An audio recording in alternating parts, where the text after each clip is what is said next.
Bonjour et bienvenue dans nos perspectives financières d'aujourd'hui.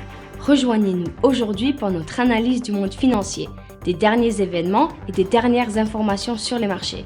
Thomas va nous aider aujourd'hui, depuis la salle des marchés.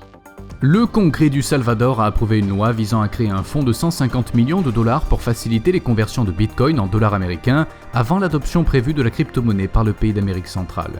Une correction modeste des marchés boursiers mondiaux est probable d'ici la fin de l'année selon une faible majorité des gestionnaires de fonds interrogés qui se tournent vers les obligations.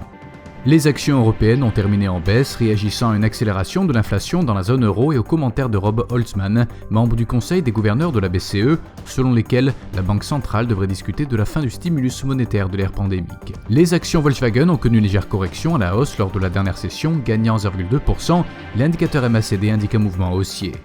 La paire euro-dollar s'est échangée latéralement lors de la dernière session, l'indicateur stochastique indique un mouvement baissier. Le cours de la paire livre sterling-dollar est resté largement inchangé lors de la dernière session, l'indicateur CCI donne un signal baissier.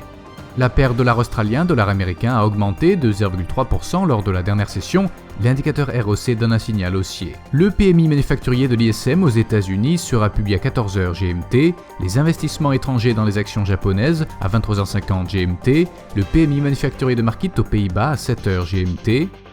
Les ventes au détail de l'Allemagne seront publiées à 6h GMT, le PIB de l'Australie à 1h30 GMT, l'évolution ADP de l'emploi aux États-Unis à 12h15 GMT. Nous espérons que vous avez apprécié nos perspectives du marché d'aujourd'hui. De la part de toute l'équipe, nous vous souhaitons une journée de trading productive. N'oubliez pas de nous rejoindre la prochaine fois pour toutes nos analyses des derniers événements et nouvelles sur les marchés financiers.